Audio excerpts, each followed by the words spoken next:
지금부터 사랑과 기도로 만들어가는 생명 있는 방송 CHB 크리스찬 헤럴드 방송을 시작합니다.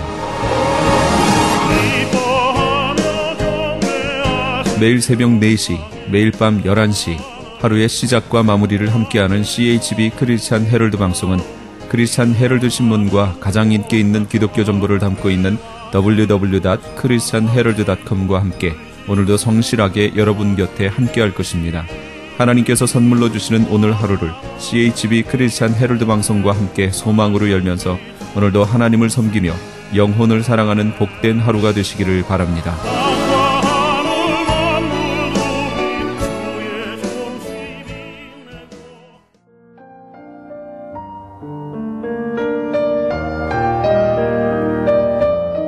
영혼의 쉼터.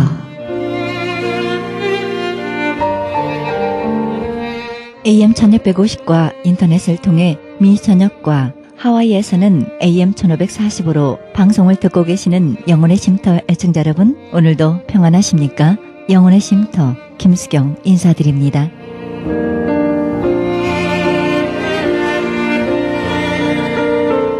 한 율법사가 예수님을 시험하려고 질문을 던졌습니다. 어떻게 해야 영생을 얻을 수 있습니까? 이렇게 말했습니다. 주님께서는 전심을 다해 하나님을 사랑하고 그 다음에 이웃을 사랑하라고 말씀하셨습니다. 율법사는 다시 묻습니다. 나의 이웃이 누굽니까? 이것은 그 자신이 얼마나 똑똑하고 선명한 사람이란 것을 나타내기 위함입니다. 이때 선한 사마리아인의 비유로 말씀하셨습니다. 그리고 율법사에게 누가 강도 만난 사람의 이웃이냐고 물으셨고요. 그의 선한 사마리아 사람이 아무 관련도 없는 사람을 위해 선을 베풀었기 때문에 이웃이라고 대답했습니다. 그러나 주님의 핵심은 이웃 찾기가 아니죠. 주님은 그도 가서 이와 같이 하라고 말씀하십니다. 하나님의 진리를 무엇인가를 알고 깨닫는 데서 멈춰서는 안 되리라 믿습니다. 우리도 우리 도움이 필요한 어려운 사람들을 찾아보고 그들에게 진정한 도움을 줄 수 있을 때 이런 율법사의 질문은 하지 않을 것입니다. 우리의 진정한 이웃, 내가 도와야 할 이웃은 누구인가요? 우리 이렇게 고백하면 어떨까요? 말씀하옵소서 종이 듣겠나이다. 이렇게 순종의 삶을 살아가는 것이 진정한 크리스찬이 아니겠습니까?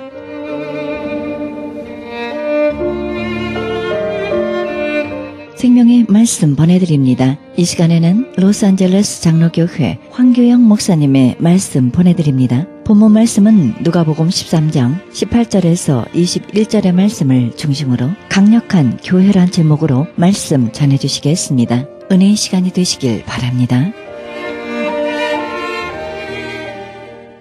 작은 교회가 강력한 교회가 될 수 있는 것은 한 가지 능력, 기본적인 능력이 꼭 있어야 돼. 복음의 능력이 있으면 그 교회는 강력한 교회가 될 수 있습니다. 왜 그럽니까? 자, 오늘 본문으로 돌아갑니다. 오늘 본문에 두 가지 비유가 나오는데요. 예수님이 주신 비유예요. 무엇을 비유로 나타내십니까? 하나님의 나라거든요. 하나님의 나라는 겨자씨와 같다. 하나님의 나라는 누룩과 같다. 그 말씀하시는. 그런데 지상에서는 마지막 때 주님 재림하셔서 영원히 하늘나라가 이 땅에 임할 때까지는 교회가 하나님 나라의 모습을 나타내고 있는 것입니다. 그렇다면 하나님의 나라도 작은 씨가 큰 나무가 된 것처럼 적은 양의 누룩이 온 가루에 영향을 미친 것처럼 그렇게 하나님의 나라가 크게 되는데 무엇으로 그렇게 됐는가요? 복음이죠. 예수님 십자가, 부활, 승천을 증거합니다. 너희는 땅끝까지 이르러 내 증인이 되라 예수님 말씀하셨거든요. 그 말씀에 순종하면서 성령 충만 받아서 나가서 전도할 때 복음의 역사가 일어난 것이고 교회가 세워진 것이고 하나님 나라가 점점 확장이 된 것이죠. 그렇다면 교회도 하나님의 나라의 그림자라고 가능하다고 한다면 교회도 능력을 받아서 정말 많은 사람들을 믿게 하고 꼭 로스앤젤레스 장로교회 멤버십이 있느냐 없느냐 그게 아니라 정말 예수 그리스도를 믿는 사람들이 되는 거고 하나님의 자녀가 되는 것입니다. 천국 백성이 되는 것이죠. 그것을 우리가 행할 수 있는데 그것은 오직 복음의 능력으로만 가능하다는 것입니다. 우리가 그것을 충실히 가지고 행할 수 있으면 작지만 강력한 교회가 될 수 있다는 것입니다. 세 가지로 생각을 해봅니다. 작지만 강력한 교회가 첫째, 규모가 작고 모이는 수가 적다고 낙심하지 맙시다. 조급해하지도 말고. 이거 참 심리적인 거 중요합니다. 여러분 규모가 작고 모이는 수가 적다고 절대 낙심하지 마세요. 하나님의 나라에 대해서 예수님이 말씀하시는 거예요. 겨자씨, 여러분 겨자씨는요 마가복음 4장 31절에 이렇게 기록되어 있어요. 땅 위의 모든 씨보다 작은 것이로되 이 세상에서 씨 중에 가장 작은 씨, 그 씨를 갖다 심어봐라. 나무가 나오기 시작하는데 3m 내지 4m 된. 근데 뭐 길이만 위로만 올라가겠어요? 가지가 막 뻗어나가면서 잎이 열리고 막 그러잖아요. 그러니까 새들이 깃드는 거죠. 큰 나무가 되는 거예요. 여러분 생각을 해서 요만한 겨자씨 하나가 엄청난 그 나무가 됐다는 거 한번 비교를 해보세요. 하나님의 나라는 그렇게 된다는 것입니다. 사이즈 너무 신경 쓰지 마세요. 복음의 능력이 들어가면 그렇게 되는 거예요. 씨가 그렇게 된 건 뭐예요? 생명의 능력이 있는 거예요. 씨 속에 그 조그만 씨 속에 우리 눈에는 안 보이지만 하나님이 정말 창조의 신비예요. 그 조그만 씨 속에 생명의 능력을 주신 거예요. 그러니까 땅 속에 들어가서 없어져 버렸어요. 썩어질 것 같아요. 근데 씨는 썩죠. 그런데 썩음으로 인해서 거기서 싹이 난단 말입니다. 생명이 올라오는 거예요. 여러분 씨 안에 생명이 보입니까? 안 보이죠. 근데 그 안에 생명이 있다 그 말이에요. 그 생명도 보통 생명이 아니라 엄청나게 그런 큰 나무에 그 모습이 여기에 감춰져 있다는 거예요. 하나님 나라는 예수님 오셨을 때 감춰져 있다 그거예요. 그게 이제 예수님이 사역하시면서 점점 드러나는 것이죠. 그래가지고 나중에 승천하신 다음에 제자들이 성령 충만 받고 나서는 그냥 하나님 나라의 복음의 능력이 막 전 세계에 퍼지는 거 아닙니까? 바울이 3번에 걸쳐서 선교 여행을 하면서 가는 곳곳마다 믿는 사람들이 생겨나고 교회가 세워지고 능력의 역사가 일어나는 거예요. 조그만 씨부터 그렇게 되는 거예요. 그러니까 중요한 거는 낙심하지 말라고. 하나님이 하시면 그런 일이 이루어지실 줄로 믿습니다. 여기 서말이라고 그랬어요. 이 서말은 엄청난 분량, 쉽게 말하면 4인 가족이 하루 먹고도 남을 그런 분량이라는 거예요. 그 정도 되는 분량인데요. 거기에 누룩 조금만 넣으면 온 전체에 영향을 줘서 그게 부풀어 오른다는 것입니다. 그러니까 여러분 누룩도요. 집어넣을 때는 누룩이 보이지만 일단 가루 속에 들어가면 누룩이 보입니까? 안 보입니까? 안 보이는 거예요. 없어져 버리는 거예요. 마치 겨자씨가 땅속에 들어가서 없어져 버리는 것과 같아요. 자체는 없어져요. 그런데요. 그 효과는요. 부풀리게 하는 효과는 온 가루 전체에 다 퍼진다는 거예요. 안 간 데가 없는 거예요. 터치 안 된 데가 없다는 거예요. 거기서 효과가 나타나서 부풀어진다는 것입니다. 복음의 능력이 그렇습니다. 전도의 능력이 그렇습니다. 하나님이 역사하시면 놀라운 효과가 일어난다는 것입니다. 그러므로 여러분 작다고 적게 모인다고 낙심하지 마세요. 작은 교회 기독교 존재 이유 전할 대안이다. 생명 평화마당 작은 교회가 희망이다. 한국에서 이런 세미나가 열렸다는 거예요. 그 첫째 말이 내가 너무 좋아요. 작은 교회의 최종 꿈이 굳이 큰 교회여야 할까? 저마다 작은 교회는 언제 우리는 저 사랑의 교회처럼 되나? 우리는 언제 저 온누리 교회처럼 되나? 그러고 있으면 너무 힘들다는 것입니다. 작은 교회들이 모조리 대형 교회를 꿈꾸며 그들을 모방하기에 급급해 한다면 교회는 더 이상 교회가 아닌 세상 속의 흔한 협회 혹은 자선단체로 전락하고 말 것이다. 그런 의미에서 지난 주말 열린 작은 교회 박람회는 성장 논리에 매몰된 한국 교회의 진정한 교회 존재의 이유가 무엇인지 보여주고 미래의 대안을 제시한 자리였다. 그 다음에 한 문단 두 문단 내려가서요. 생명평화마당 공동대표 그 줄을 보세요. 한국 교회는 목사의 크기는 교회의 크기에 좌우된다. 자, 그 다음에 한 줄 내려가서 하지만 언제부터인가 이런 현실을 아파하되 실망치 않고 제자의 삶을 살기로 작정한 건강한 목회자와 평신도들이 여기저기 교회를 읽고 희망을 본다. 그 다음에 두 줄 내려가서요. 이럴 때 예수정신에 입각한 성장이 아닌 성숙을 향해 나아가는 작은 교회들이 모여 기독교의 존재 이유를 새로운 방식으로 천명하는 것은 중요한 전환점이 될 것이다. 그래서 작은 교회 세미나를 한 거예요. 제가 이 글을 읽으면서 위로받은 거는요. 낙산, 밑에서 두 번째 문단에 보면 낙산교회라는 교회가 있어요. 종로구 동숭동. 위치 좋습니다. 강북에 좋은 위치예요. 그런데 30명 모인다고 그래요. 그 교회 역사는 30년 가까이 됐다고 그럽니다. 자, 여러분 생각해 보세요. 대한민국 한국 서울 아주 좋은 자리에서 30년 된 교회가 30명 모인답니다. 아니, 왜냐하면 대한민국은 천지에 널린 게 한국 사람 아니에요. 안 그래요? 전도 그냥 나가서 그냥 하면 되잖아요. 우리는 한국 사람을 찾아다녀야 되잖아요. LA가 그렇게 한국 사람이 많아도 말입니다. 우리 여기 일단 나가면 전부 외국 사람 아닙니까? 그러니까 한국에서 30년 된 교회가 30명 모였다. 뭐 실망하지 마시라 그 말입니다. 여기 안주하면 절대 안 됩니다. 자기 변명이나 하고 합리화하고 그런 말씀이 아니라 이런 교회도 있다는 것입니다. 작은 교회만이 할 수 있는 일들이 있대요. 그런 걸 내세워서 하자는 겁니다. 뒷장에요. 대화마당 큰 글 있는 바로 밑에 줄에 작은 교회 성도와 목회자가 참여해 작은 교회만이 할 수 있는 일들을 나누는 시간 마련됐다. 그래서 그 다음에 쭉 내려가면 넘어서 교회, 과천 영광교회 그런 사례가 있습니다. 여러분들 읽어보시고요. 맨 마지막 줄을 내려가서 작은 교회는 교우 간의 인격적 만남을 중시하며 교리가 아닌 삶을 나누고 세상 안에 있으되 세상 밖을 사는 대안적 신앙 양식을 창출해 기독교의 존재 가치를 높일 수 있다. 중요한 거는 작은 교회가 특성을 살리되 교인들끼리 우선 정말 친교를 나누고 사랑을 나누면서 교인들이 합해서 제자의 삶을 살라는 그런 이야기입니다. 중요한 것은 여러분 낙심하지 마세요. 그리고 그냥 수 늘리려고만 목적이 수 늘리는 데 있으면 안 됩니다. 수 늘리는 거는 파생 효과가 돼야 됩니다. 여러분 사도행전 2장에 나오는 초대교회 예루살렘 교회 폭발적인 부흥을 할 때도 그들이 수를 늘리기 위해서 나가서 노방정도 시작한 거 아닙니다. 성령 충만 받은 다음에 2장 42절로 47절을 보세요. 그들이 우선 날마다 모였고요. 날마다 모여서 찬송했고요. 날마다 모여서 성경 말씀 연구했고요. 날마다 모여서 떡을 뗐고요. 날마다 모여서 성찬식 해간 거죠. 떡을 떼는 거. 그 다음에 음식을 나눠 먹었습니다. 그렇게 했더니 딴 사람들이 보고 저 사람들 뭐야? 뭐 하는 거야?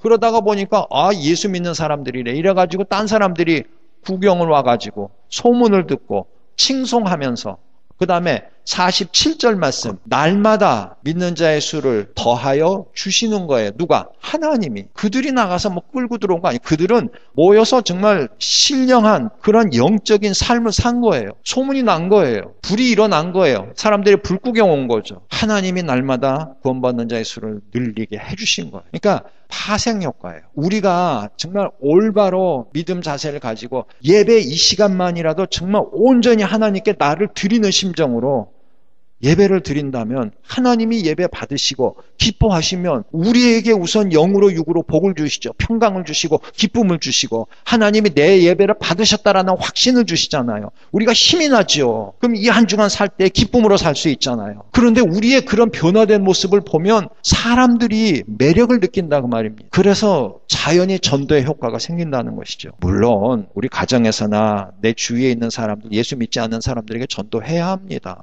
그러나 우선순위가 그렇게 돼야 한다는 것입니다. 교회의 원리예요. 여러분 실망하지 마시고 우리가 이렇게 나가자고요. 자, 그 다음에 자란 다음의 모습이에요. 그래서 커지면 어떻게 해요? 겨자나무가 커졌더니 어떻게 돼요? 많은 새가 와서 깃들었다고 그래요. 자, 누룩이 퍼졌더니 어떻게 돼요? 빵이 부풀었다고 그래요. 효과가 분명히 나타나는 것입니다. 눈에 볼 수 있는 효과가 나타나는 거예요. 그 능력이 나타나는 것입니다. 천국의 모습이 그렇습니다. 하나님의 나라. 복음의 능력이 바로 그것입니다. 우리는 그것을 바라봐야 돼요. 로스앤젤레스 장로교회가 정말 능력을 행하는 것입니다. 우리가 알지 못하는 때에 정말 능력의 역사가 나타날 수 있는 겁니다. 두 번째 장을 보세요. 두 번째 장. 작지만 강한 강소형 교회가 미래 목회의 대안이라고 그랬어요.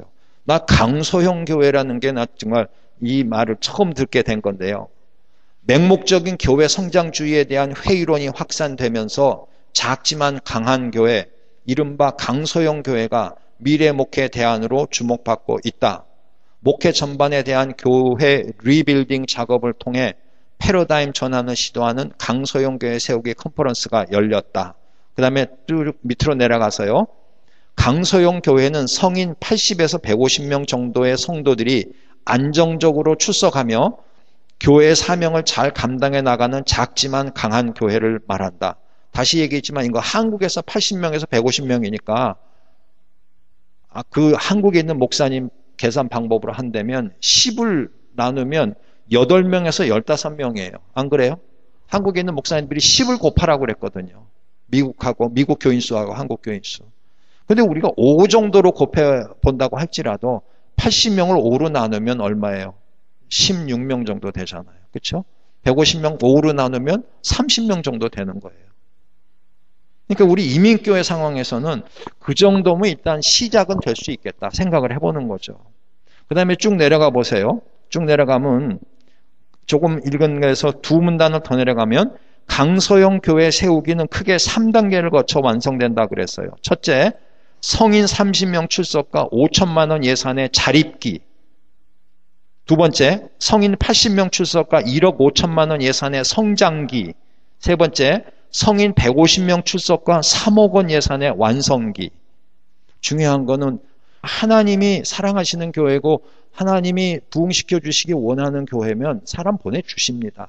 우리가 바로 믿고 예배를 바로 드리고 정말 우리의 삶이 그리스도인의 삶으로 다른 사람들에게 그렇게 영향력을 준다면 자연히 사람은 오게 된다 그 말씀입니다. 하나님이 오게 해주시는 거죠. 밖으로 나가서 전도하기 이전에 우리가 해야 할 일들을 하자는 것입니다. 자, 그 두 번째 장 작지만 강한 교회 중간에 보세요. 뉴스 미션 그 패러그래프, 그 문단을 보세요. 거기 두 번째 줄부터 읽어드립니다. 신앙과 삶이 유리되지 않는 복음의 확신, 하나님의 가족으로서의 공동체성, 체계적이고 실제적인 양육, 평신도들의 은사 활용 사역, 세상과 소통하는 전도력, 지역사회에 대한 영향력 제고, 건강한 기독교 영성 등을 강점으로 한 교회.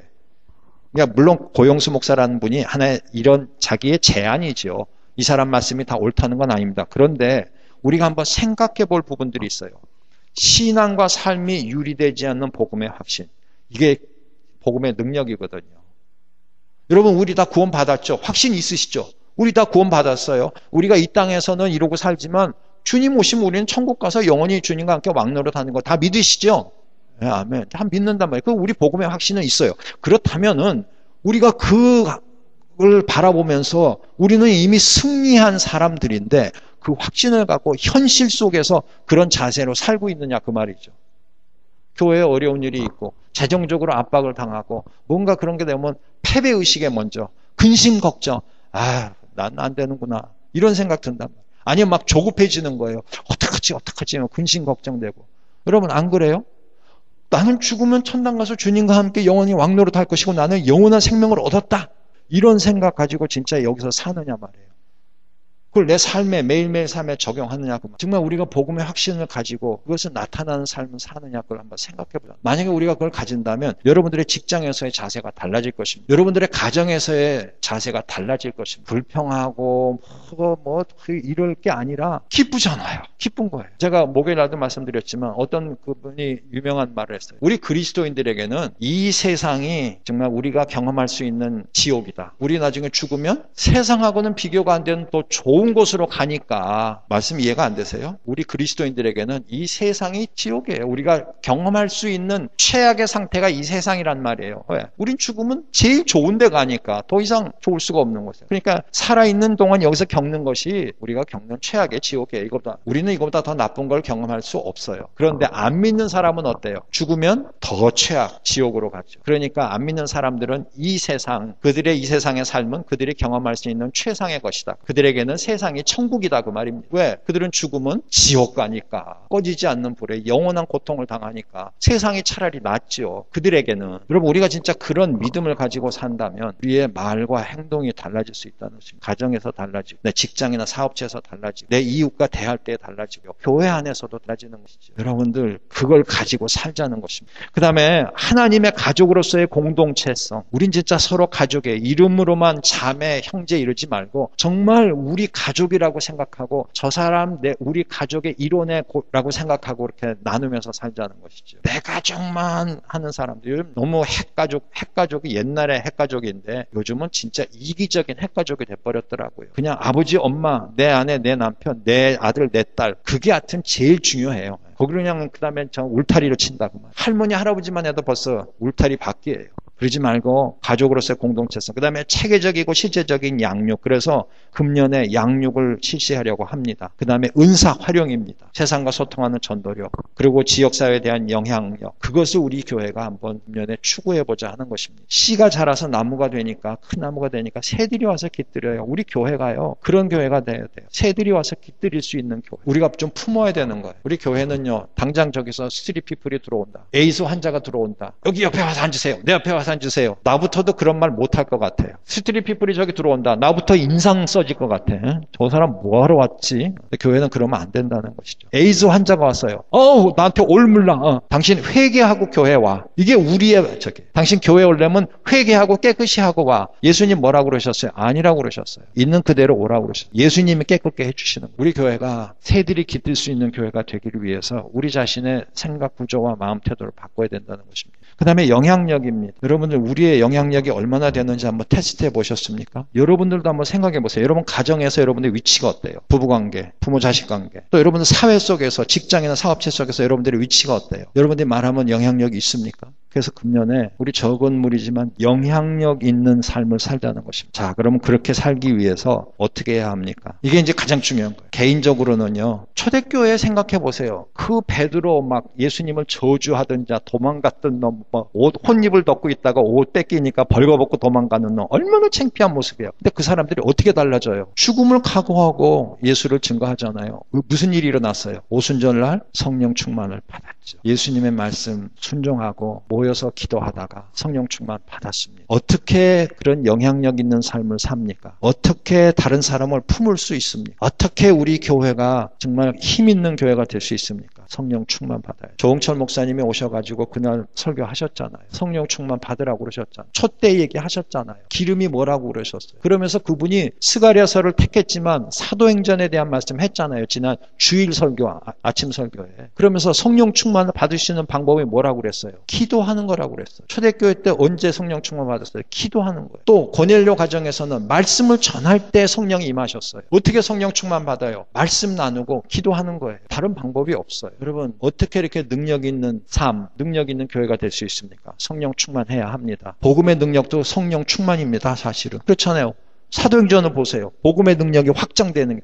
예수님도 어떻게 그런 능력을 하실 수 있어요? 세례 받으실 때 성령이 비둘기처럼 강림하셨잖아요. 하나님의 아들도 성령을 그렇게 받으시고 역사하시고, 하물며 우리 성령 충만 받아야죠. 그래서 금년에 성령 충만 받으십시다. 어떤 방법으로 해요? 말씀으로요. 어떤 방법으로 해요? 기도로요. 여러분, 생명의 삶 저기 3월달치 있습니다. 가셔서 보십시오. 그러나 제가 매주일 나눠드리는 거 있죠. 복음서. 제가 왜 복음서를 택했나? 그죠? 예수님 중심으로 다시 한번 우리가 해보자는 거죠. 여러분, 그거를 한 장씩 매일 읽으세요. 그 한 장 속에서 내가 무엇을 은혜를 받았나 적어보세요. 은혜 받은 대로 어떻게 살겠는가 한번 적어보세요. 여러분의 삶이 달라질 줄로 믿습니다. 여러분, 힘내십시오. 이거 됩니다. 이건 제 말이 아닙니다. 주님의 말씀입니다. 우리 교회 부흥되길 원하십니까? 강력한 교회 되길 원하십니까? 적지만, 사이즈도 작고 적게 모이지만, 여러분 누룩처럼, 여러분 겨자씨처럼 성령의 능력이 함께 하시고 주님이 함께 하시면 그렇게 될 줄로 믿습니다. 그날을 바라보면서 정말 강력한 소형교회가 될 수 있는 저희들이 되기를 소망하면서 함께 일어나는 저와 여러분 되시기를 간절히 기원합니다.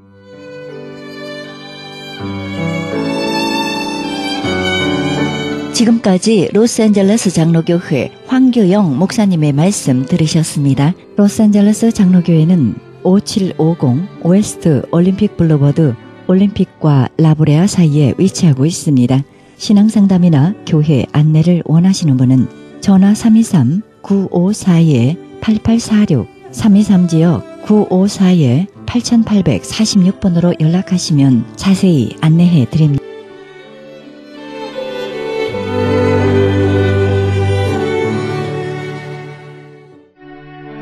크리스천 헤럴드는 신문과 라디오는 물론 인터넷을 통해 그리스도의 복음을 가장 널리, 가장 많이 전하는 종합 미디어입니다. 이런 사역을 감당하기 위해서는 우리 애청자 여러분의 후원과 기도가 절실히 필요합니다. 예수님이 우리에게 맡겨주신 이 지상사역에 함께 동참하시지 않겠습니까?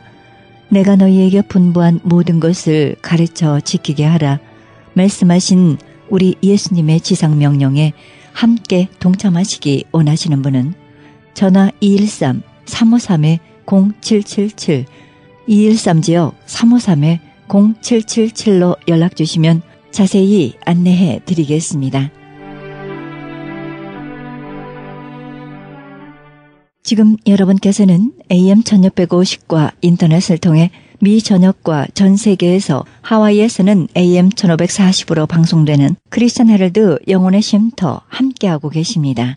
방송 시간과 설교 편성표는 크리스천 헤럴드 주간 편성표와 cheheraldus.com에서 확인하실 수 있습니다. 이어서 말씀의 교회 정성용 목사님의 말씀 보내드립니다. 본문 말씀은 이사야 3장 1절에서 26절의 말씀을 중심으로 의지하던 것을 제거하시면 이란 제목으로 말씀 전해주시겠습니다. 국가 지도자가 하나님의 법을 떠나는데도 침묵하는 그런 끔찍한 세상. 유대 땅이 멸망할 때나 지금의 모습이나 너무나 흡사합니다. 사람들은 하나님 앞에서 어떻게 살 것인가에는 관심이 없습니다. 더 많은 것, 더 좋은 차, 더 좋은 집, 더 좋은 옷, 더 비싸고 화려한 인생, 그것과 타협하고 맙니다. 이스라엘은 이것을 위해서 하나님을 버렸습니다. 오늘날 교인들도요, 세상에서 말하는 그 성공을 위해서 신앙 양심을 포기하고 팔아먹고 있습니다. 하나님 앞에서 정직하고 정결한 모습보다는요, 세상에서 좀 더 누리기 위해서 때로는 적당히 거짓말도 하고 때로는 탈세도 하고 때로는 나쁜 짓도 하고 남을 짓밟으면서 살아갑니다. 하나님의 법을 어기고 세상 법도 어기면서 어떻게 해서든지 더 많은 것을 누리고 더 화려하게 살기를 원합니다. 하나님 앞에서 정직하고 정결한 영혼으로 사는 것, 이 신앙 양심을 지키기 위해서 차라리 고난을 택하지 않습니다. 양심의 청결한 상태를 원하지도 않습니다.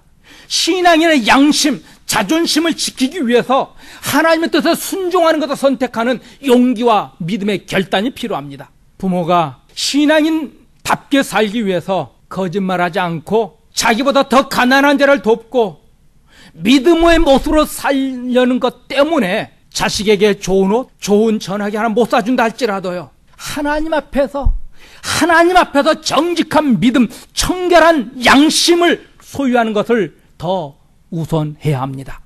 차라리 자녀 앞에서 해주지 못한 것 때문에 가슴 아파하며 울며 가슴을 치는 한이 있더라도요, 청결한 양심을 지키는 것, 신앙 양심을 지키는 것이 더욱 중요합니다.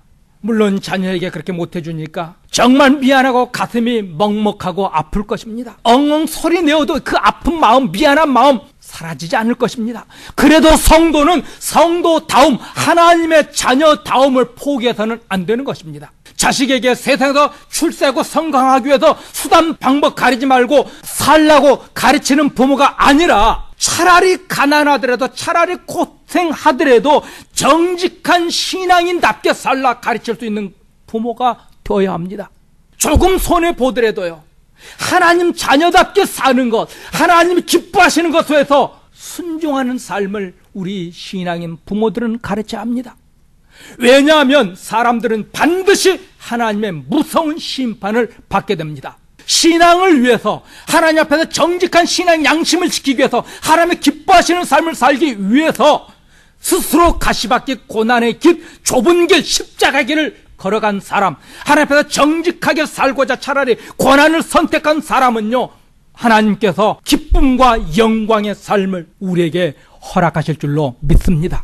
세상의 죄와 타협하지 않고 살았던 사람들에게 하나님께서는 반드시 신앙의 열매, 믿음의 열매, 수고의 열매, 눈물과 땀 흘림의 열매를 반드시 보상해 주실 줄로 믿습니다.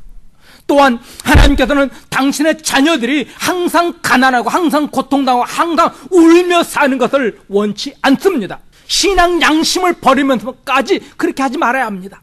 하나님의 그 사랑, 하나님의 주권을 바라보시고 하나님의 방법대로 살 때 하나님께서는 반드시 보상해 주실 줄로 믿습니다. 물질이 없어도 하나님께서 마음을 기쁘게 하시고 평안하게 하실 것이고, 경제적으로 어려움 속에서 감사함이 우리 안에 있게 하실 것입니다. 또한 하나님께서는 자녀의 눈에 눈물을 친히 닦아주시고 위로해 주실 겁니다. 필요하다면 경제적인 물질의 여유로움도 허락해 주실 것입니다. 우리가 하나님의 자녀답게 살려고 몸부림칠 때 하나님께서는 반드시 필요한 것을 채워주시는 자비하신 하나님이심을 믿을 수 있기를 바랍니다. 복과 저주의 기준은 무엇입니까? 이 땅에서 얼마나 많이 누리고 부자로 건강하게 사느냐가 아니에요. 복과 저주의 기준은 하나님을 아느냐 모르냐, 복과 저주의 기준은 하나님 뜻에 순종하고 있느냐, 하나님 뜻에 불순종하고 있느냐, 이것이 복과 저주의 기준입니다. 복받은 자는 하나님의 기쁨, 하나님이 원하시는 것을 위해서 순종할 것이고, 저주받은 자는 자기 욕심을 위해서 신앙 양심을 팔아먹고 그렇게 살아갈 겁니다. 하나님의 영광과 하나님이 원하는 것을 위해서 신앙 양심을 지키는 자는 이미 복을 받은 자입니다. 세상에서 성공과 출세를 위해서 신앙 양심을 팔아먹는 자는 이미 저주를 받은 자입니다. 그런데 우리는 이미 저주를 받은 자들, 그들을 부러워하고 있습니다. 세상의 성공과 출세를 부러워하는 자가 아니라 하나님 앞에 복 받는 것을 사모하고 부러워할 수 있기를 바랍니다. 복과 저주에 대한 생각을 바꾸셔야 돼요. 거짓되고 불신앙적인 삶을 살면서 이 땅에서 많은 것을 누리며 살았던 자들은 마지막 날 무서운 지옥의 형벌을 받게 될 것입니다. 이 세상에서 잠깐 편하기 위해서 영원한 것을 포기하는 것은 가장 미련한 것이고 어리석은 것입니다.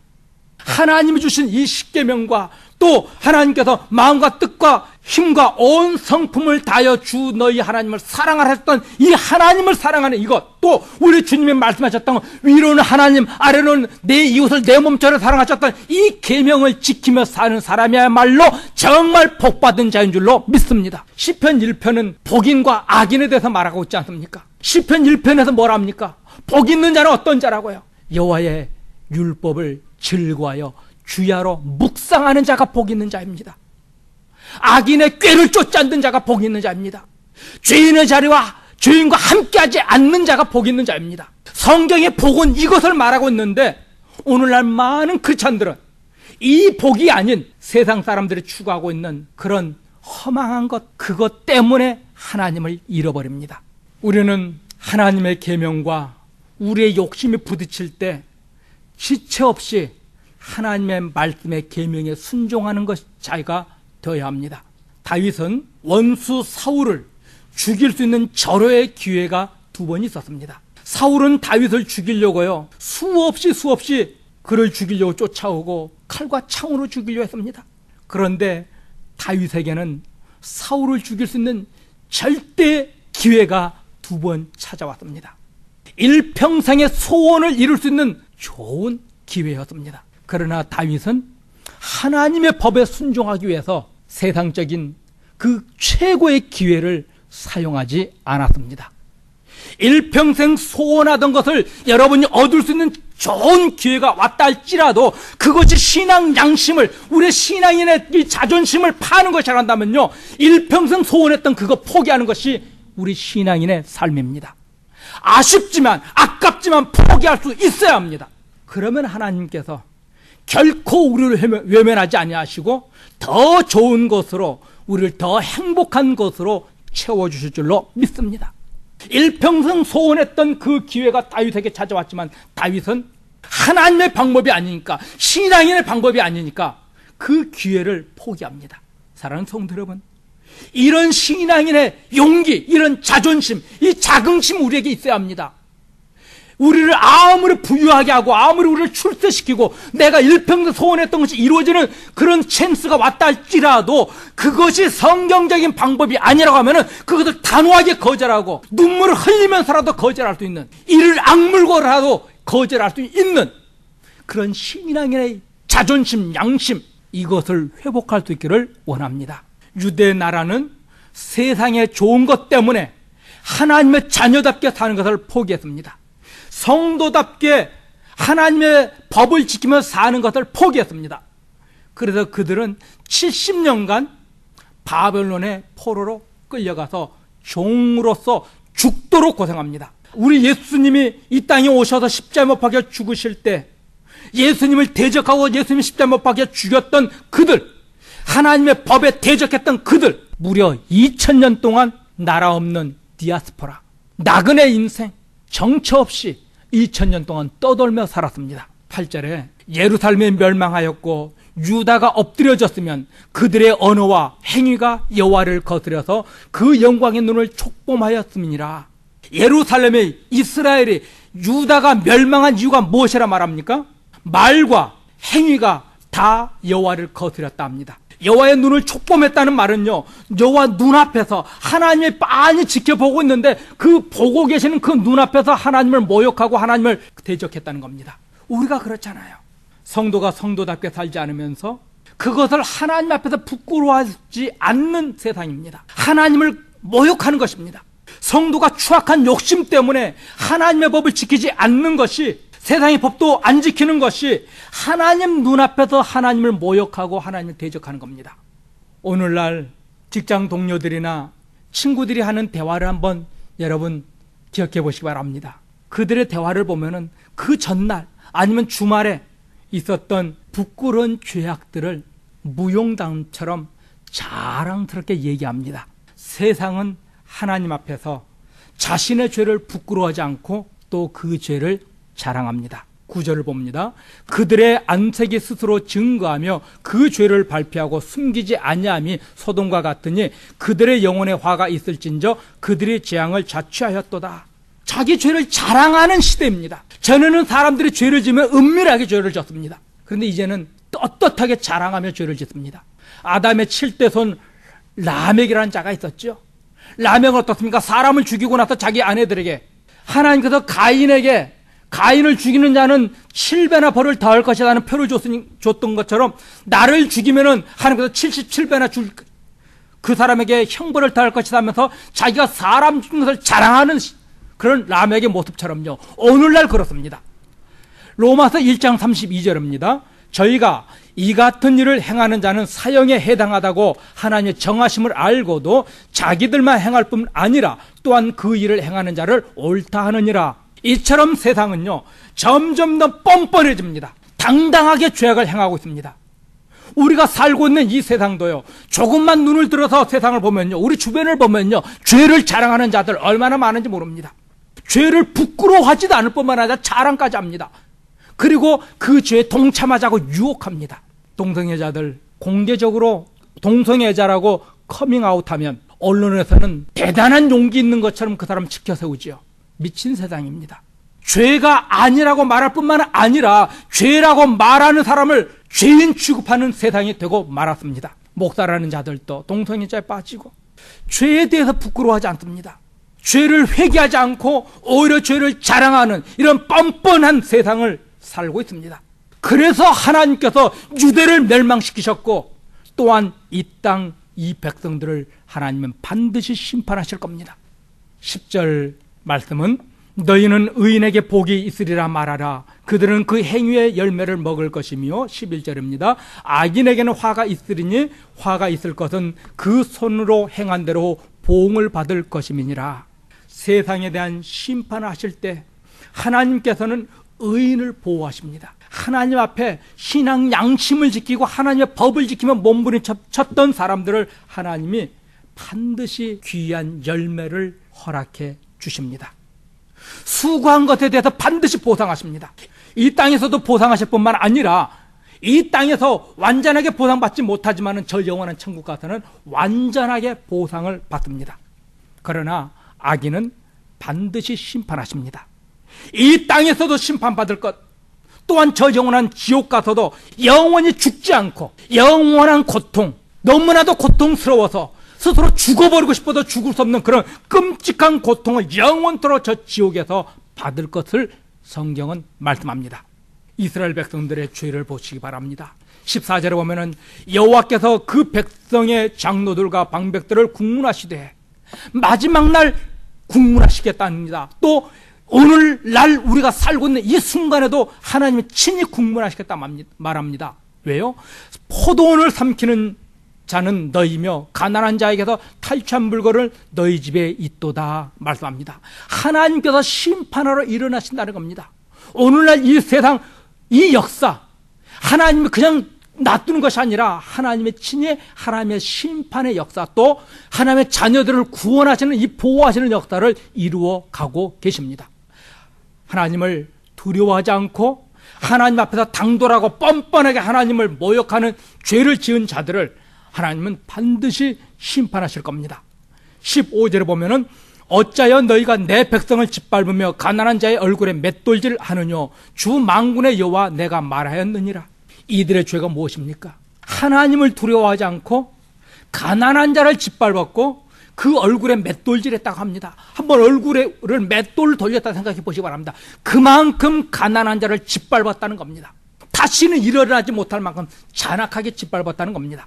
힘 있는 자들, 권력 있는 자들이 가난한 자들의 재물을, 재산을 뺏고 그 뺏긴 것을 가난한 자들을 돌려달라고 하면은 다시는 그런 말도 못하도록 짓밟아 버렸습니다. 지도자들에게, 재판관에게 가서 호소하면은 위에 있는 것들이 지들끼리 돈을 이미 뇌물을 주고 받았기 때문에 뺏어간 자를 감옥에 넣는 것이 아니라 뺏긴 자를 감옥에 집어넣는 그런 끔찍하고 더러운 죄를 짓고 있었습니다. 이스라엘은 종교 지도자부터 정치 지도자까지 온 백성에 이르기까지 이렇게 다 타락하고 말았습니다. 하나님께서 지도자를 세운 이유는요, 가난하고 불쌍한 자를 도우라고 지도자로 세워주셨는데 이스라엘 사람들은 그 힘을 가지고 가난하고 힘없는 자들을 짓밟는 데 사용했습니다. 그럴 때 하나님께서 뭐라 말합니까? 내 백성이라 말합니다. 가난한 자들을 가르쳐서요. 다른 말로 말하면은 이스라엘 사람들이 짓밟고 그 얼굴을 맷돌질하는 것처럼 이겼는데 그 얼굴이 누구의 얼굴? 우리 하나님의 얼굴이라는 겁니다. 어린아이에게 물 한 그릇 대접하는 건 누구에게 하는 거? 우리 주님에게. 이스라엘 백성들이 그랬고요. 이스라엘의 지도자들이 그랬습니다. 하나님께서 권력을 주신 것은 휘두르라고 주신 것이 아니라 섬기라고 주셨는데 이들은 철저히 자기 욕망, 욕심을 위해서 하나님의 법을 거절합니다. 16절 이하에 보면은 이렇게 남편들이 힘 있는 남편을 둔 아내들이 그 힘을 이용해서 어떻게 합니까? 화려하게 치장을 합니다. 18절부터 23절 한번 보시면요, 이 여인들이 자기 몸에 치장하기 위해서 한 액세서리가 무려 21가지입니다. 그렇게 화려하게 치장하고 한 짓이 무엇인지 아십니까? 음란입니다. 창녀처럼 음란한 것을 찾아다녔습니다. 오늘 이 LA 교포 사회에도 결혼한 여자들이 애인이 없으면은 바보 취급받는 세상이라면서요. 먹고 살만하니까 어떡합니까? 생각이 딴 데로 미쳐집니다. 이스라엘 이 여인들이 먹고 살만하고 많은 것을 누리니까 어떻게 합니까? 몸에 21가지 액세서리로 치장할 뿐만 아니라 시간 나고 돈 많으니까는 창녀처럼 음란한 상대를 찾아다닙니다. 그들이 목을 늘려서 길거리를 걷는다 합니다. 누군가에게 은밀한 동침하지 않은 눈빛을 보내고요, 또 정을 통하지 않은 눈빛으로 그들을 유혹하고 있다 말합니다. 이죽거리며 걷는다 합니다. 그 말은 엉덩이를 실룩거리면서 남자들을 시선을 유혹하는 겁니다. 또 발에 장식을 하는데 걸을 때마다 찰랑찰랑하는 소리가 납니다. 남자들의 시선을 끌기 위해서요. 그리고 눈이 맞으면은 음탕한 짓을 하려고요. 완전히 창녀처럼 변질되고 말았습니다. 남자도 여자도요. 그들의 몸에는 쓰레기처럼 쓰레기 냄새가 납니다. 씻지 못하고 포로로 끌려가서 살았기 때문에 그렇게 화려하게 치장했던 여인들이 하나님의 심판을 받아서 몸에서는 쓰레기 냄새나는 그런 더러움, 또 창녀처럼 수치를 당하게 될 것이다 말합니다. 하나님이 그들을 심판하니까요, 그들이 알몸으로 길거리에 내쫓겨집니다. 이 경고의 말씀 역시 100년 후에 이루어졌습니다. 바벨론이 쳐들어와서 남자들을 다 죽이고 또 남은 남자들을 포로로 끌고 바벨론으로 갔습니다. 그리고 그 여자들은 어떻게 합니까? 쳐들어와서 이 바벨론 군사들이 끔찍하게 겁탈합니다. 하나님을 의지하지 않고 그들이 의지했던 그것들을 통해서 하나님은 오히려 그들을 수치스럽게 만드셨습니다. 왜요? 하나님께서 이스라엘의 죄를 제거하시기 위해서, 이스라엘을 회복시키기 위해서요. 하나님을 의지할 때 하나님께서 영원토록 우리의 힘이 되어 주실 겁니다. 하나님을 의지할 때 우리의 능력이 되어주시고 도움이 되어주시고 세상에서 부끄럽지 않는 자녀로 회복시켜 주실 줄로 믿습니다. 하나님은 오늘 이사야를 통해서 우리가 무엇을 말합니까? 오직 여호와만 의지하라는 겁니다. 하나님의 우리의 힘이 되시고 우리의 능력이 되시고 우리의 위로자가 되시고 우리의 자랑이 되어주실 것이고 하나님만이 우리의 기쁨이 되어 주시기 때문에요. 사랑하는 성도 여러분, 여러분이 일평생 이루길 원했던 그 소원했던 그것이 한 번 내가 신앙 양심 한 번 적당히 타협하는 것, 이것으로 이룰 수 있다고 할지라도요, 우리는 신앙 양심 버리면 안 됩니다. 여러분이 가장 화려한 인생, 세상 모든 사람들이 칭찬받을 만한 그런 자리로 나갈 수 있는 기회가 왔다 할지라도 그 기회가 신앙 양심 하나님의 법을 어기는 것이란다면요, 포기할 수 있는 용기, 결단이 필요합니다. 그것이 복받은 자입니다. 오늘 우리가 주의 날 하나님 앞에 나온 것이 복받은 자입니다. 세상에서 많은 물질, 오늘 일에서 더 많은 물질을 얻고자 그런 잡 찾지 않고 주일 지킬 수 있는 잡 찾아서 조금 물질적으로 어려움 당한다 할지라도 하나님의 자녀의 모습으로 살고자 하는 이것이 복받은 겁니다. 왜 내가 받은 복은 보지 못하십니까? 여러분은 이미 넘치도록 복을 받았어요. 하나님을 사랑하지요. 여러분이 하나님의 범죄하면 마음의 불안함과 죄스러움과 그것 때문에 나와서 눈물 뿌리며 회개하잖아요. 세상 사람들이 하는 그 모습대로 살지 않잖아요. 세상 사람들은 제멋대로 죄 짓는 것을 즐기며 자랑하며 살지만 우리는 그것이 죄인 것을 알기 때문에 하고 싶어도 절제하고 뒤돌아서서 교회에 나와 하나님을 찬양하지 않습니까? 이것이 복을 받은 겁니다. 사랑하는 성도 여러분, 여러분이 받은 그 복을 기억하시기 바랍니다. 여러분이 오직 하나님만을 의지할 때 하나님께서는 여러분의 힘이요, 구원이요, 소망이 되어줄 줄로 믿습니다.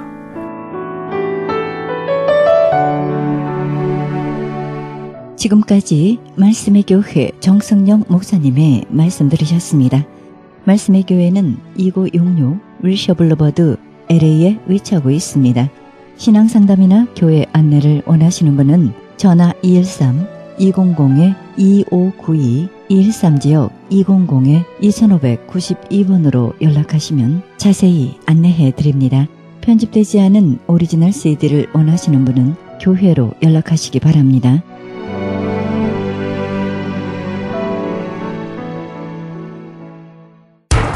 기적의 영양제 M3를 아십니까? 무슨 병에 걸렸던지 큰 효과를 준다는 그 신비한 기적의 영양제. 혈액에 영양을 공급하여 힘이 생기니까 피곤하지 않고 이제는 지팡이 없이 걸을 수 있다고 많은 분들이 간증을 합니다. 혈액 해독, 기력 회복, 뼈 골수 영양 공급, 심장, 뇌, 혈전 용해. 유태인 회사가 제조한 특수 영양제 M3. 혈액 순환을 잘 되게 하는 최고급 영양제. M3. 크던 작던 아픈 곳이 있다면 M3.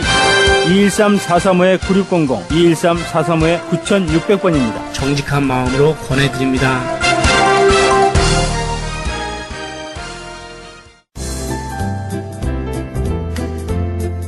CHB 건강 칼럼. 안녕하세요. 건강 칼럼 17번째 시간입니다. 옛말에 혈액이 순조롭게 잘 흐르면 만병이 스스로 물러가고 혈액이 잘 흐르지 않으면 100가지 병이 저절로 생겨난다고 하였습니다. 우리 몸에 있는 혈관의 길이는 얼마나 될까요? 모세혈관의 길이는 대략 10만 킬로미터쯤 된다고 합니다. 이것을 한 줄로 늘어 놓으면 지구를 2바퀴 반이나 돌 수 있는 길이입니다. 머리카락처럼 가는 모세혈관이 우리 몸의 구석구석에 도로망처럼 퍼져 있는데 이 혈관 속을 혈액이 흐르면서 60조 개나 되는 각각의 세포에 산소와 영양을 공급하고 이산화탄소와 갖가지 독소들을 간과 콩팥으로 운반하여 몸 밖으로 내보내는 일을 합니다. 모세혈관이 건강하면 중풍이나 고혈압, 동맥경화, 당뇨병, 암 같은 갖가지 질병에 걸리지 않고 반대로 모세혈관이 약하면 혈액순환이 제대로 되지 않고 탁한 피, 죽은 피, 그리고 독소와 노폐물 찌꺼기 같은 것들이 서로 엉켜서 손, 발이나 아랫배 등이 차가워지고 암, 당뇨병, 관절염, 신경통, 중풍, 동맥경화, 고혈압, 심장병, 신장병, 위장병 등 100가지 질병이 원인이 됩니다. 곧 모세혈관이 튼튼하고 혈액이 깨끗하면 온몸이 건강한 것이고, 모세혈관이 병들어 있으면 온몸이 병들어 있는 것과 같습니다. 고기나 우유, 달걀 같은 육식은 요산을 많이 만들어내요. 모세혈관을 약하게 만들고, 술이나 담배, 병원에서 주는 항생제도 모세혈관을 나쁘게 합니다. 온몸의 세포에 영양을 공급하는 것만 중요한 것이 아니고, 우리 몸이 만들어내는 노폐물, 곧 쓰레기를 처리하는 것도 매우 중요합니다. 혈관 중에서 동맥은 대개 영양을 각 세포로 운반하는 일을 맡고, 정맥은 생기는 쓰레기들, 곧 이산화탄소나 요산 같은 것을 실어서 나르는 일을 하는데, 이 쓰레기 중의 일부는 간에서 걸러 재활용되고, 나머지는 콩팥에서 걸러 몸 밖으로 내보내게 됩니다. 만약 이 운반 과정에서 탈이 생기면 몸 안에 갖가지 문제가 생기게 되는데, 이것을 의학적 용어로 정맥류라고 합니다. 혈액이 심장과 폐 사이를 돌아서 다시 심장으로 돌아오는 데는 6-7초가 걸리고, 심장을 통과하여 관상동맥을 거쳐서 심근에 혈액을 공급하는 데는 3-4초가 걸립니다. 뇌에 혈액이 공급되는 데는 8초 정도가 걸리고, 발가락까지 혈액이 공급되는 데는 18초 정도 걸립니다. 몸을 무리하시거나 날씨가 몹시 춥거나 흥분하거나 열이 나면 혈액이 빨리 흐를 수 없게 되고, 스트레스나 불안, 좌절 같은 심리적 요인도 혈액순환을 느리게 합니다. 이런 의학 상식과 병의 원인을 알고도 치유할 수 있는 방법이 막연하다면 이런 상식을 안다고 해도 무슨 소용이 있겠습니까? 그럼 여기서 어떻게 하면 아주 빠른 기간 동안에 만병의 원인인 혈액순환을 잘 되게 할 수 있는지 실제 사례들을 말씀드리겠습니다. 요나서에서 나오는 큰 물고기는 아마도 고래일 것 같기도 합니다. 고래도 새끼를 낳은 후에는 엄청난 양의 미역을 먹는데, 이 미역에는 요오드라는 물질이 들어있고, 그 물질은 피를 정화시켜주는 성분이 있습니다. 얼마 전에 신장투석을 2년 동안 일주일에 3번 하시던 분이 기적의 영양제 M3를 2달 복용하시고 더 이상 신장투석을 하지 않아도 된다는 병원의 진단이 나왔다고 말씀드렸습니다. 그와 같은 병을 가지신 분들과 혈액에 관련된 병이 있는 분들이 기적의 영양제 M3를 드시고 아주 큰 효과를 보셨습니다. 무슨 병에 걸렸든지 큰 효과를 주는 신비한 기적의 영양제 M3, 유태인 특수 영양제 M3, 정직한 마음으로 권해드립니다. 무료 건강 상담과 기적의 영양제 M3 구입에 관한 문의는 213-435-9600번, 213-435-9600입니다. 감사합니다.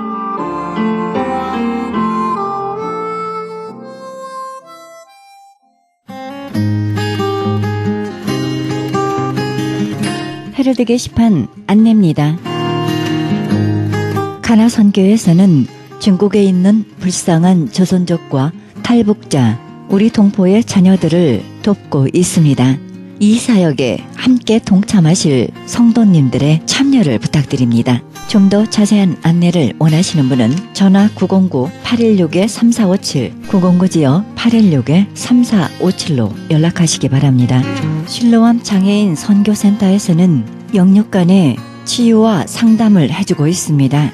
치유센터 모임은 매주 목요일 오후 1시부터 진행됩니다. 좀 더 자세한 문의를 원하시는 분은 전화 323-998-7064, 323지역 998-7064로 연락하시기 바랍니다. 크리스천 헤럴드는 종합 미디어 선교센터입니다. 크리스찬 헤럴드 후원 가족으로 동참해 아름다운 사회, 밝은 사회, 하나님 나라 건설에 함께 동참해 주시면 감사하겠습니다. 그리고 방송 설교에 동참할 교회를 기다리고 있습니다. 좀 더 자세한 안내는 크리스찬 헤럴드 전화 213-353-0777 213지역 353-0777로 연락하시기 바랍니다. 제10차 멕시코 사랑의 담요 보내기 있습니다. 멕시코 교도소의 재수자들에게 사랑의 손길을 펼치는 귀한 사역에 동참하기 원하시는 분은 전화 213-675-7575 213지역 675-7575번으로 연락하시기 바랍니다. 한인 이민 110주년 기념 2014년 미주 한인 교회 연감이 발행됩니다. 한인 이민 역사의 아름다운 진주 목걸이로 탄생하는 초석이 되어 후세에 전해지는 자료가 될 것입니다. 이번에 발간되는 연감은 헤럴드 스마트폰 앱 개발의 초기 정보로 사용될 것입니다. 신청 접수는 문의전화 213-353-0777 213지역 353-0777 크리스찬 헤럴드 연감 담당자에게 연락하시기 바랍니다. 가디나에 소재한 나성 서남교회에서 성가대 반주자를 구하고 있습니다. 주일 오전 8시에 드리는 일부 예배 반주하실 분을 찾고 있습니다. 음악 전공자로서 구원의 확신이 있으셔야 합니다. 자세한 문의는 전화 310-844-4842 310지역 719-7193으로 연락하시기 바랍니다. 미주 복음주의 장로회 총회에서 2014년 목사곳이 있습니다. 일시 4월 21일 월요일 10시입니다. 장소 520 사우스 라파에테 파크 플레이스 수인 넘버 103호입니다. 좀 더 자세한 안내를 원하시는 분은 전화 818-515-5731 818지역 515-5731번으로 연락하시기 바랍니다. 이상 교계 소식이었습니다.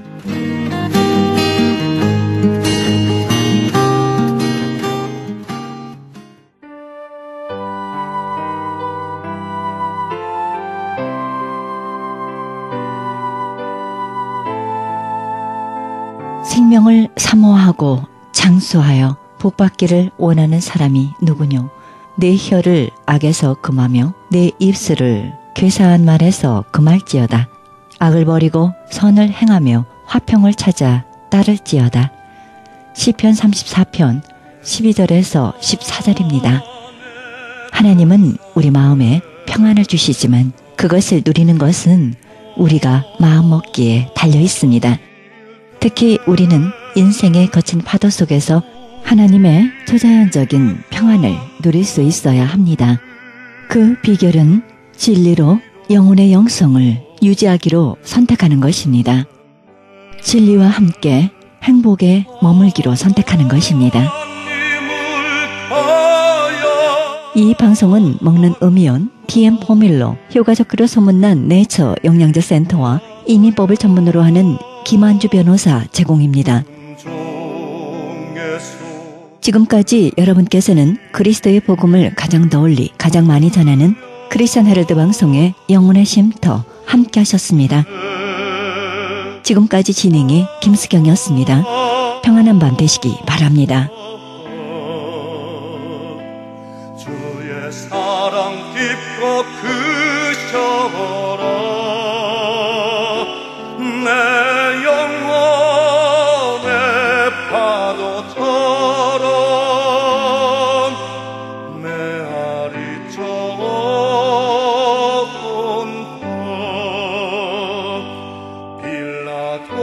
빌라도의 뜰에 서서 다시 관쓸 때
깊고